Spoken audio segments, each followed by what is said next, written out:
Christmas is either your biggest growth opportunity or a missed opportunity.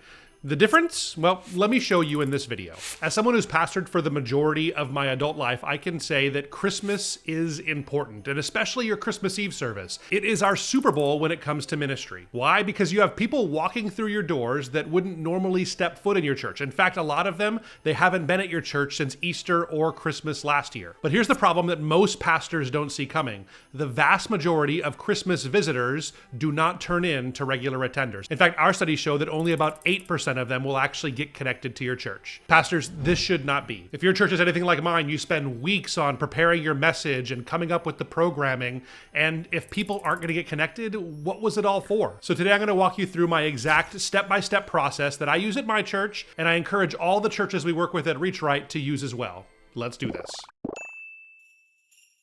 Well, guys, if we haven't met before, Merry Christmas. My name is Thomas. I'm the founder of Reach Right, and we put out new content like this every week, so if content around Christmas or anything related to church growth is helpful to you and your church, be sure to hit that subscribe button down below. Now, I'm going to break down for you my exact 5-step process that I use here, so let's get right into it. And the first step is to create an irresistible service. Whether you're watching this video on the 1st of December or Christmas Eve morning, you have to know that this is probably the most important step. People don't come back to churches that just feel generic. They come back to churches that made them feel something. So making sure you nail this Christmas Eve service and actually have it make people feel something is what's most important. And there's two ways to really do this. I'm going to break it into two parts. First, it's the service itself. One of the things I see so many pastors struggle with is because Christmas comes every year, we sometimes get into this rut where we feel like, I just don't have anything left to say. My people have heard everything I can say about Christmas. I've been pastoring here for 10 years after all. Well, in reality, we have to remember that as much as we would like people to remember what we said last year or the year before,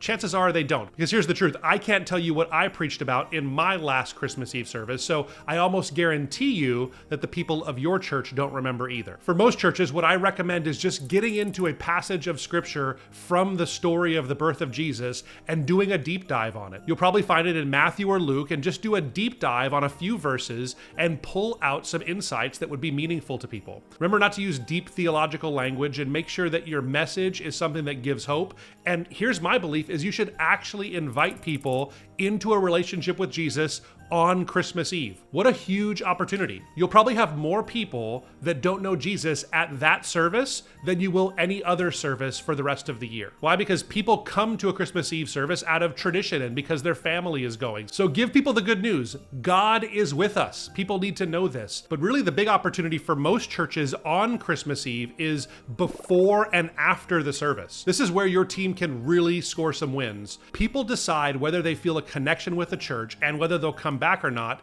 usually in a few seconds from showing up there. For most churches, this means doubling down on your greeters and really making sure they're ready to receive people that are brand new there. At my church on Christmas Eve, we greet a little bit differently. We encourage all of our greeters to walk with visitors from the time they walk onto our property right into their seats there. Along the way, they're talking and having conversation, learning a little bit about them, and it just helps to set the tone that your church is a friendly and welcoming place.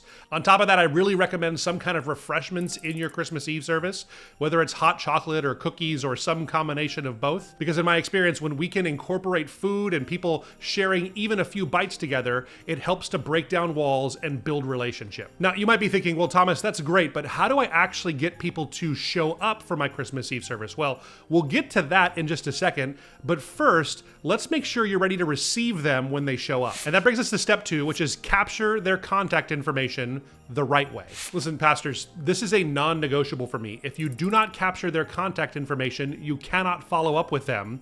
And if you cannot follow up with them after Christmas Eve, they're gone. For most churches on Christmas Eve, I encourage you to have multiple ways for visitors to give their information. You might have a QR code that comes up on the screen, a QR code in your bulletin. Maybe you have some kind of a card that is in your bulletin that they can fill out with a pen. Maybe you have a card in the seat back. There's so many different ways that you can do it. In fact, lots of churches now are jumping on tap systems where you can just tap your phone on the seat back in front of you and you can enter your information right there. Which ways you choose really isn't that important. The main idea is you want to reduce friction and make it really easy for someone to give you their information. And maybe you're wondering, what should I ask for? Well, I recommend you keep it really simple. The more you ask for, the fewer cards you'll get filled out. So I recommend name, phone number, and email address. Those 3 things cover just about any kind of contact you would want to make with somebody. And here's one super important tip. If you want to get people to fill out connection cards, you have to incentivize them. At my church, we offer a free scoop of ice cream at a new local ice cream shop that makes really great ice cream. It's right next to our church office, so it's really an easy transition for us. And we found because everybody loves ice cream, people are more likely to fill out that card. It's been a huge hit. And once you get that card, well, that brings us to step 3, is the 7-day follow-up sequence. And so I spread it out over 7 days, but it's only 4 items, and I want to break them down for you.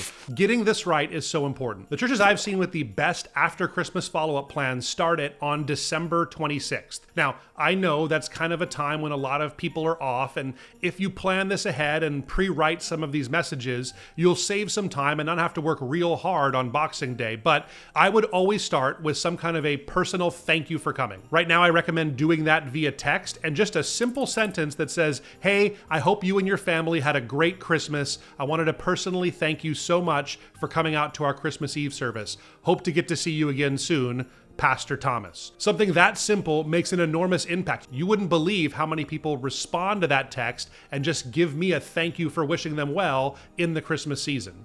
It really is powerful. Now, this next step in the follow-up process, I'm going to warn you, it's going to rub some of you the wrong way. And some of you will be probably pretty afraid to do it. But I believe you need to make a phone call a couple of days after that first text. Now, I don't necessarily mean it has to be the pastor at every church. For a mega church that sees hundreds of visitors at Christmas Eve, it's going to be pretty hard for your lead pastor to make hundreds of phone calls on December the 28th. But for most churches, if the pastor can be involved, or at least a team that you've built can make some personal phone calls to people that came for the first time, it's going to make a good first impression. Now, are people going to answer the phone? In most cases, no. In my experience, most people in the United States don't answer calls from numbers they don't know. But for those that do answer, or even those that get just the voicemail, the fact that somebody took the time to make a call to them really goes a long way. In that call, you're just, again, thanking them for showing up, and I usually ask them if there's anything I can be praying for them and their family. Usually that opens up some conversation, and who knows where it goes from there. You have to be ready to think on your feet.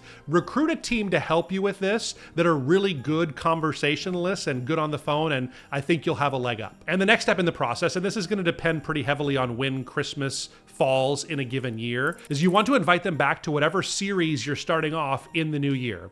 Usually churches try to start something big that first week in January to try and build some momentum, so make sure you have that dialed in. Invite them via email to come and be a part of that series, and be sure to let them know how it's going to help them personally if they make a decision to come. And then about a week after Christmas, I send my last message in this series of communication, and that is an invite to our newcomers class, or whatever you call it at your church. At my church, we have what we call an Aloha lunch, where we invite people out to have a really nice lunch, meet all of our pastors, and learn a little bit more about our church. But whatever it is for you, make sure you have one coming up with a specific date, and then send them an email to personally invite them and say, "I'd love for you and your family to come out to it." These 4 pieces of communication have really moved the needle for us, and we have found that our Christmas Eve visitors are much stickier now because we really make sure to follow up with them after Christmas Eve service. Now, your next question is probably, okay, I get all this, it's important to follow up, but how do we get more people there on Christmas Eve? And I want to give you a breakdown of the method that I use at my church and I think would probably work for most churches in the US. So let me give you step 4, my Christmas marketing timeline. Now, this is going to vary based on when you're watching this video. If it's December 23rd, well, you have much fewer options than if it's December 1st, and you have lots of options. So take it with a grain of salt. What I recommend if you're watching this video nice and early is a 2-pronged approach to your Christmas Eve marketing. Number 1 is the personal invite method. In the very beginning of December, what I would do at my church is I would ask during announcements or a sermon to have people in our church pray about who they would love to see in their life come to a Christmas Eve service. Take 2 minutes out of your service and just have everybody pray specifically for that person they want to see come. And then you challenge them to invite those people. I would recommend for most churches you have some kind of an invite card to give people. But here's why this works. If we're intentional about it, and we actually have members of our church think of people by name and pray for them, they're going to be much more likely to look for opportunities to actually invite that person. We've seen this work year after year, and it makes a huge impact. So make sure you have those invite cards ready that first week in December, if at all possible. Beyond that, that, the other prong in your approach is the more general approach of digital marketing for Christmas Eve service. I think the biggest opportunity for most churches right now is going to be on Meta, and specifically Meta ads. Don't think that just making Facebook or Instagram posts about upcoming events at your church is going to work. That just doesn't move the needle anymore. But what does still work is ads on those platforms that you are paying even a little bit of money for that advertise your specific event. I see this work especially well on Facebook, but if you're reaching a younger audience, I think Instagram is the better choice. The great thing is that because it's the Meta platform, you advertise on both channels at the same time. I recommend making an ad with a Meta instant form. What this is you can tell people all about your church service, when it's happening, you can include a graphic and what they can expect there at the actual service, but it asks them to let you know they're coming. And to do that, it actually opens up a form right there on Instagram or Facebook where people can put in a little bit of information. Again, we're only asking for a few things: name, email address, and phone number, so that they can let you know that they plan to attend this year. Why do I recommend these instant forms as opposed to driving someone onto your site? Well, we've done a lot of studies on this, and generally we get about twice as many responses when we keep people on the Instagram or Facebook platform than we do if we drive them onto our website and ask them to fill out a form there. You'd be surprised at how much of an impact this could make with even just $50 or $100. You put a little bit of work into the ads and the creative itself and a little bit of money behind it, and I've seen churches get dozens of visitors for only $100. In fact, I tried this strategy once at my church to promote one of our Halloween events. I actually made a video about it. You can see that here. But we found that putting in $100 got over 150 people to come out to our Halloween party, and we got a chance to interact with these people and actually be a blessing to them. So I know that it works, I've seen it work, and I think it'll work for your church too. Beyond that, I'd also recommend taking a hard look at using the Google Ad Grant. That's something that we help churches with. If you don't have the Google Ad Grant, it's $10,000 a month in free ads that you can use to reach more people in your community. I really recommend that you do it. If you're looking for some help or to learn more about it, I'll leave a link down in the description. Now, on the other side of the coin, if you're watching this on December 20th and it's really late, but you need to do something, hey, it's not too late. You can still make a pretty big impact. That's one of the great things about digital marketing. I would immediately recommend that you put out an email blast to your entire church. Make it invitational. Encourage people to invite their friends, and right then pray about who they can be inviting. Also, it's not too late to do a Facebook or Instagram ad, or at least make some posts that you encourage people to share. No matter what time of month it is, even if it's the morning of December 24th, you still have an opportunity if you use some of these methods. The best time to start is probably the day after Thanksgiving, but the second best time to start is right now. Which brings me to my last step, which is make January your second Christmas. And I alluded to this a little bit earlier in the video, but most churches make the mistake of thinking that Christmas is the end, when really for those that are reaching the most people, Christmas is just the beginning. For most churches, I recommend that in December or even earlier if possible, you really plan out a great, impactful January sermon series. So many people are looking for a fresh start, or they're making New Year's resolutions, and it's a great time to make coming to church a part of people's weekly rhythms. People are more likely to come back if they're invited to something at a Christmas Eve service. And from that service, have it lead into some kind of a new members event happening at the end of January or maybe in February.